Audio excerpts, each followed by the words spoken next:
une deuxième partie de la stérilisation des Kélim pour Pessah. On s'est arrêté, il me semble, on s'était arrêté donc avec la poêle. Donc la poêle, on a dit qu'on l'utilise avec peu d'huile ou qu'on l'utilise avec beaucoup d'huile. Okay. Alors, avec peu d'huile comme pour un œuf par exemple, on met très peu d'huile, donc c'est à sec. Sec dans la poêle. On a dit que la manière de cachériser, c'est aussi la manière dont on utilise le kéli. Donc si on l'utilise à sec, c'est-à-dire que sans liquide, donc ça serait liboun, c'est une cachérisation par liboun, c'est-à-dire par le feu, donc il faudrait mettre un chalumeau ou quelque chose qui... Alors si on fait avec un chalumeau la poêle, elle est morte, donc il faudra acheter une autre poêle. Et certains considèrent que le fait qu'on met aussi beaucoup d'huile, ça arrive, on fait des frites dans les poêles, on met de l'huile. Alors on pourrait cachériser ça comme une marmite, où l'utilisation serait avec l'eau. Et donc on pourrait cachériser avec ce qu'on appelle la hagala. Et il suffit de la tremper dans un kéli rishon, dans de l'eau bouillante, dans un kéli rishon, et ça serait aussi permis. Donc on a deux possibilités pour la poêle, où on fait un liboun si...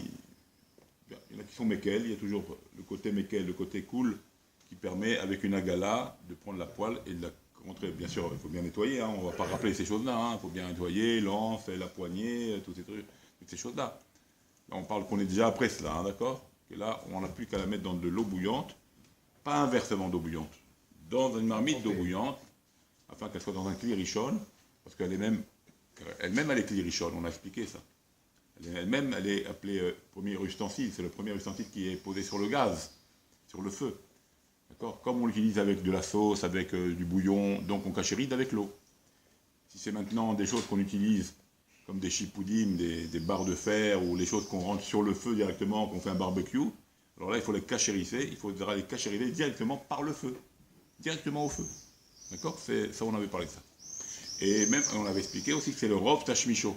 C'est-à-dire, rov tashmicho, c'est l'utilisation fréquente qu'on gardera dans la cachérisation. C'est-à-dire que quand bien même j'ai mis une fourchette dans la marmite, ou une cuillère dans la marmite, c'est pas pour autant qu'elle est clirichonne, la fourchette. Elle n'est pas devenue la fourchette utilisation comme la marmite. La fourchette, elle est toujours clicheni ou shlishi. Donc la cachérisation d'une fourchette, il suffit de verser de l'eau chaude d'un clirichon, c'est déjà beaucoup. Puisque la fourchette, ça touche l'assiette. Et que l'assiette, c'est déjà clicheni, on va dire. C'est déjà deuxième kéli. D'accord? Il n'est pas sur le feu l'assiette. Donc la chaleur dans une assiette, ce serait ça qui sera suffisant comme chaleur pour cachériser une fourchette ou une cuillère. Donc un bain-marie, on va dire, clirichon d'eau bouillante. J'ai fait bouillir de l'eau bouillante. Je mets dans un autre saladier l'eau. Je mets dans un saladier de l'eau bouillante, du premier kéli. Je mets les fourchettes dans le bain-marie du clicheni. Ben c'est cachère. La fourchette est cachère, la cuillère est cachère. Parce que c'est comme ça l'utilisation de la fourchette et de la cuillère. Même si de temps en temps, je rentre la fourchette dans la marmite. On ne voit pas le temps en temps, on voit le courant. Qui est courant. Par contre, là où je devrais cachériser en clirichon, ça sera la matzeket, c'est-à-dire ça sera la louche. La louche, on ne mange pas dans une louche avec une assiette et une louche. C'est impossible. D'accord? On met où la louche? On la rend en clirichon. Donc elle devient elle-même clirichon. Donc là, il faudra la tremper dans de l'eau bouillante, la louche. Un peu comme une marmite. D'accord? Vous voyez là, vous avez compris l'idée. Alors maintenant, on continue. On a parlé après du four. Le four, on peut le cachériser pour Pessah. Il suffit bien sûr de bien nettoyer, comme on l'a expliqué déjà, mettre un produit de vaisselle, un produit qui va pour les fours, un massir shumanim, ce qu'on appelle pour enlever les shumanim. Une fois qu'on l'a laissé reposer pendant 24 heures, comme ça pour tous les kélim, j'avais dit, on laisse reposer pendant 24 heures, et après, on met à fond, ou le pyrolyse, ou le four qu'on a. D'accord? Pendant au moins 1 heure. On laisse à fond au 250, 300 degrés. À combien il monte, tu le mettras à fond. Les plaques, il faudra les changer. Les plateaux, il faudra les changer. C'est de l'émail en général. C'est des choses à base d'émail. Donc il faudra les changer parce qu'on ne peut pas non plus faire un liboun. Donc il faudra trouver des plateaux à la dimension du four. Vous allez, comme on l'a dit au marché, vous prenez les dimensions, vous pouvez racheter. Vous laissez comme ça celui-là, un plateau pour Pessah. Si vous utilisez le four. Si vous n'utilisez pas le four, vous fermez. Et l'histoire est terminée. On a les grilles. Les grilles aussi, il faut les passer à la gala, en clirichon. Si c'est des grilles en inox, alors ça peut se cachériser. Mais si c'est les plateaux en émail, là, vous savez, les plateaux, bon, c'est pas en émail ou en matière, je sais pas, Si tu fais du feu comme ça directement sur le plateau, il se déforme. Donc on ne peut pas rien faire. Donc il faut acheter d'autres plateaux. Ensuite, pour le microgal, d'accord? Alors on appelle ici microgal réel, un vrai microgal. Parce qu'il y a aujourd'hui, ils font des microgals, mais ils ont le four à la fois. Je ne sais pas si vous connaissez ce système. Hein? Ils ont microgal et ils font microgal et four. Donc ça devient comme un four en fait. On devra le cachériser comme la manière du four et non comme comme le microgal. Si c'était un microgal netto microgal, alors c'est très facile. On le nettoie bien. Alors on va parler du microgal netto. On le nettoie bien. Bien sûr les goumillottes, la porte, tout ce qui a bien nettoyé, l'assiette, le plastique, tout bien nettoyé. On prend un verre d'eau, on met du liquide vaisselle, on laisse tourner pendant un certain temps pour que l'eau, on va dire, du verre s'évapore. Pas tout le verre s'évapore, mais ça donne une belle, on va dire, une bonne vapeur. Et l'affaire est jouée pour le microgal. Maintenant, si c'est un microgal et en même temps, il fait four, okay, c'est ce qu'ils font maintenant, il fait four, alors on le cachérisera de la manière du four, et non du microgal. Donc le bien nettoyer, le laisser chauffer à fond, d'accord? Parce qu'il y a le côté four. Donc le laisser chauffer à fond. Ok. Voilà. Le plateau, la même chose, si c'est du verre, il n'y a pas de problème. Tout ce qui est en verre, on n'a pas de problème pour Pessah. Nous, dans tous les cas, nous, les Sfaradim, ils ne font plus marmire avec Julandim, mais les Sfaradim n'ont pas de problème avec le verre. Tout ce qui est verre, pour Pessah, c'est permis. D'accord? Même si on l'utilise Hametz, on n'a plus qu'à nettoyer proprement. Bon, il y a toujours des gens marmires, ils vont verser un peu d'eau chaude dessus. Bon, ça, c'est des choses qu'on rajoute. D'accord, des Khumrod, mais Mitzad Adin, le verre n'est pas boléa, il n'avale pas le goût, il n'avale pas aucun goût, donc il est cachère pour Pessah. D'ailleurs, je vous l'avais expliqué, pour ceux qui ont des plaques, par exemple, en induction, plaque d'induction, comment on appelle ça? Plaque d'induction. Des plaques, c'est des plaques. Des vitres à induction, c'est une cuisinière, mais ça ne marche pas au gaz, ça marche de manière électrique. Et pas seulement électrique, c'est électronique à l'intérieur, ça marche au contact avec la marmite. Alors, même si vous appuyez sur le bouton pour le truc, un petit truc électronique, comme ça, un petit bouton rouge, tu appuies dessus, ça ne marche pas, tu peux appuyer jusqu'à demain. Il faut mettre la marmite, il y a un système de contact, induction, voilà, et ça marche. Alors ça, pour la cachériser cette plaque-là, pour nous les Sfaradim, il n'y a pas plus simple que ça. Un coup de spray de vitre, d'accord, bien nettoyé, propre bien sûr, qu'il n'y a pas de miel, de collant, hein, ça c'est la base, hein, je ne vais pas revenir là-dessus chaque fois. Hein, la base c'est déjà bien nettoyé. Une fois que c'est bien nettoyé, on met le spray ou le produit pour les vitres ou un truc comme ça propre, on fait le propre et l'affaire est terminée. Il n'y a rien à chauffer, il n'y a rien à rajouter, c'est cachère pour Pessah. D'accord? Ça c'est les plaques à induction. Les plaques vitrocéramiques, là aussi c'est une plaque de verre. Vitrocéramique, il y a un truc rouge, alors là on fait chauffer à fond. On n'a pas besoin de marmite là, on fait chauffer les gaz. On nettoie bien, toujours le même système, on nettoie bien. On fait chauffer les 4 gaz, les 4 plaques rouges là. Ça là on les voit, ça c'est électrique seulement. Et donc on fait chauffer, l'affaire est terminée. Les plaques cuisinières, la cuisinière électrique, alors là à gaz. La plupart des gens on a tous ça, on va dire, la majorité des gens ont tous un avec le gaz, qu'on a des appartements où ils fournissent encore du gaz. Alors il y a ce qu'on appelle la Hatsuba. La Hatsuba, hein, c'est-à-dire c'est les plaques, les grilles de fer où on pose la marmite. Alors cette grille de fer où on pose la marmite, okay,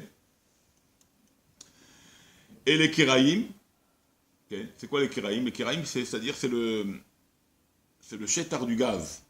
C'est là où il y a les becs. D'accord?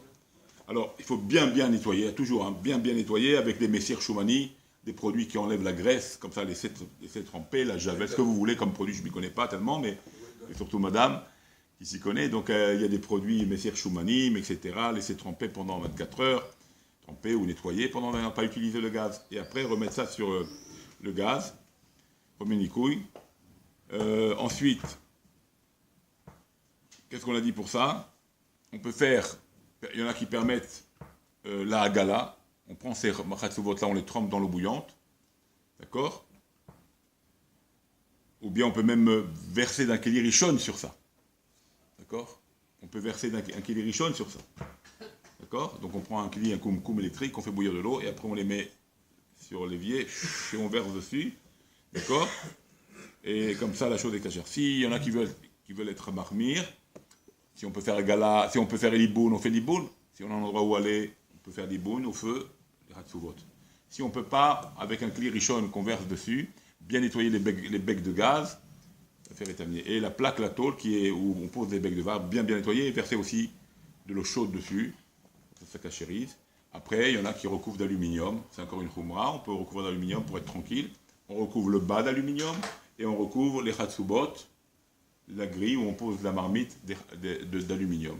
D'accord? Ça tient pour PES 1. Pas obligatoire. Pas obligatoire. Et les plans de travail. Voilà, on va arriver au plan de travail. D'accord? La plaque électrique, si on a une seule plaque électrique toute l'année, pour Shabbat, la plaque de Shabbat, la plata de Shabbat, c'est-à-dire. D'accord? Alors il faut bien la nettoyer aussi avec le romer, bien enlever toutes les graisses qui vont plus se coller pendant toute l'année. Bon, on est en toute l'année, j'exagère quoi. On la nettoie au fur et à mesure. Hein. Pas toute l'année qu'on a guéri la présidente. On ne veut pas l'utiliser pour Pessar si toute l'année tu ne l'as pas nettoyé. Mais bon, on va dire que tu la nettoies de manière régulière. Après, elle est récupérable, ouais, c'est bon, on n'est pas la peine. Alors, on la nettoie bien avec des romer, okay? Et si on peut, bien sûr, parce qu'on peut, on versera de l'eau bouillante, bien sûr.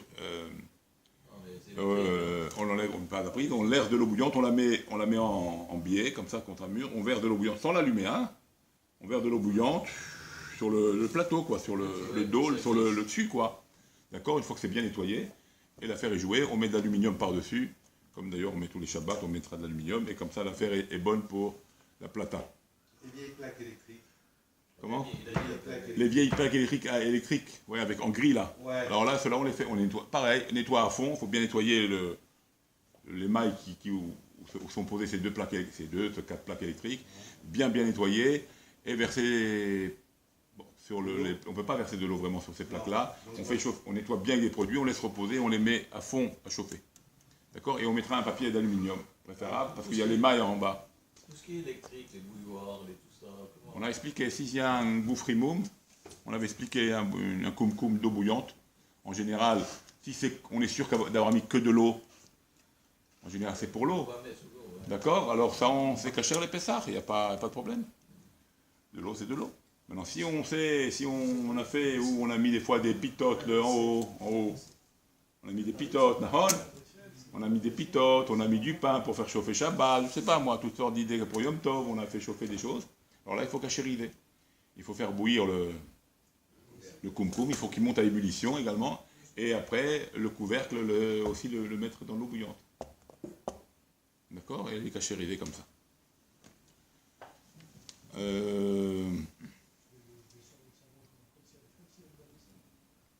Ok? Madi Arkelim. Qu'est-ce que c'est un Madi Arkelim? Un lave-vaisselle. Un lave-vaisselle, alors là aussi, on peut l'utiliser pour faire ça. D'abord, il faut bien sortir les grilles, sortir le filtre. On nettoie avec nos mains les grilles et le filtre. On nettoie bien les endroits où on va plus déposer des fois des saletés.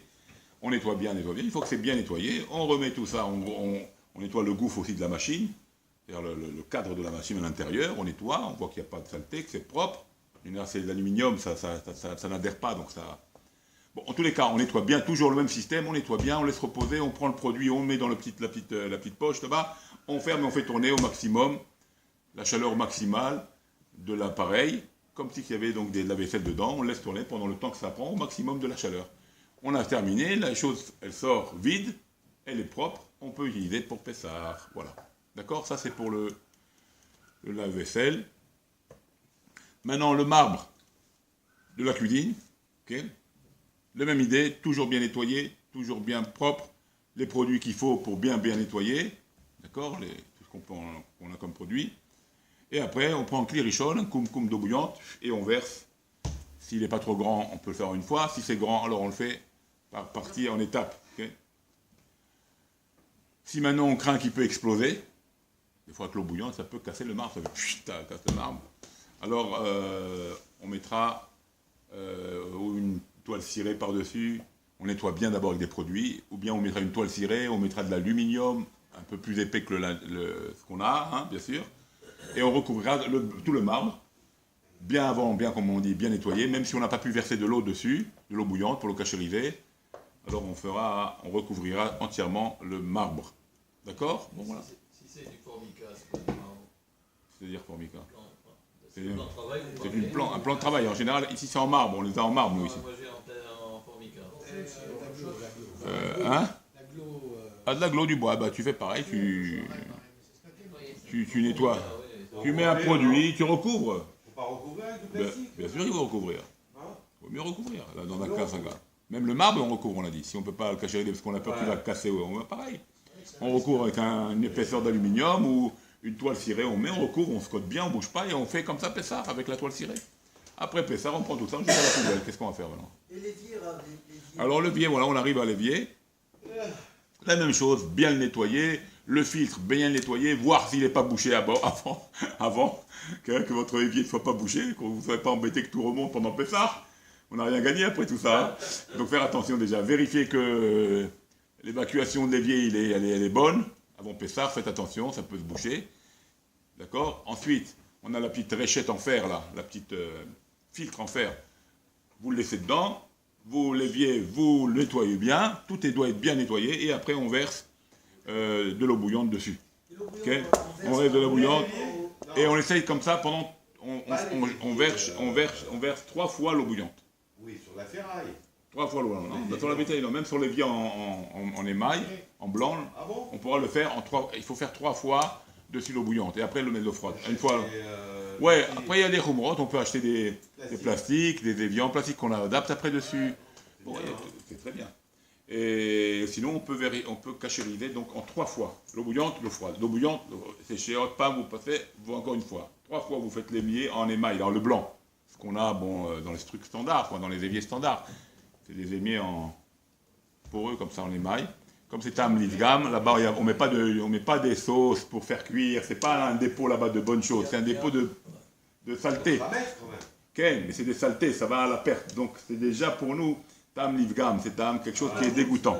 Le fait que c'est Tam Livgam dès son départ, l'évier, il est pour ça, il est pour les saletés, il n'est pas pour... On ne va pas mettre là-bas c'est pas l'endroit où on dépose des bonnes sauces et on les garde de côté dans un évier. C'est pour la poubelle, quelque part. C'est comme une poubelle, l'évier. Poubelle de jus, quoi. Poubelle de ça, de ce qui reste, tout ça. Donc c'est Tam Livgam en mettant 3 fois de l'eau bouillante. Alors on le cachérise comme ça, de cette manière-là, pour Pessard en tous les cas. Les éviers en alu.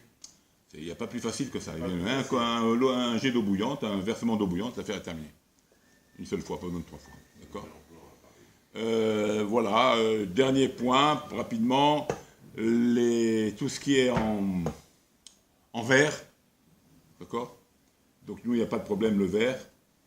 Il faut bien nettoyer, bien le laver, et on pourra l'utiliser pour Pessard. D'accord? Les gens ils prennent du plastique maintenant. Plastique, il faut cachériser. C'est pas comme du verre. Si vous utilisez du plastique, il faut le cachériser, suivant l'utilisation. En général, c'est comme un chenille. Donc vous versez de l'eau bouillante dessus. En général, c'est pour récupérer de la marmite, on le met dans des tipères pour après les... Donc tout ce qui est tupperware, tout ce qui est plastique, il faut bien le nettoyer, bien nettoyer d'abord avec un produit, laisser reposer, et après verser de l'eau bouillante dedans. Ouais. Non, mais en général, ils ne fondent pas cela. C'est puisqu'on récupère des marmites, on récupère la sauce, et bon, on fait ça en général à froid, c'est vrai. En général, c'est vrai. Mais comme bien même si vous l'utilisez tout le temps à froid, si vous voulez, vous le cachérisez, il ne bouge pas. Si c'est un bon tupperware, la marque tupperware, ça ne bouge pas. C'est comme du... Ah, c'est de racheter. Ouais, sinon il faut racheter. Hein. C'est pas maintenant quelques plastiques, vous allez... On peut les mettre dans la... Ouais, dans le Hametz. Dans la... Le Hametz, c'est tout. Vous vendez avec le Hametz, c'est tout. D'accord? Ensuite, donc on a dit le verre, pour nous, il n'y a aucun problème. Il suffit de bien le nettoyer, d'accord? De bien les laver, les verres, les assiettes, les saladiers qui rentrent dans le four, tout ce qui est fer. Ok? Voilà. Maintenant, les Ashkenazim, ils ne sont plus marmire. Eux, ils ont besoin de cachériser le verre. Ok? Voilà. D'accord? Alors, ils le cachérisent en faisant une agala, ils n'ont pas besoin de faire. Voilà, ils trempent dans l'eau bouillante.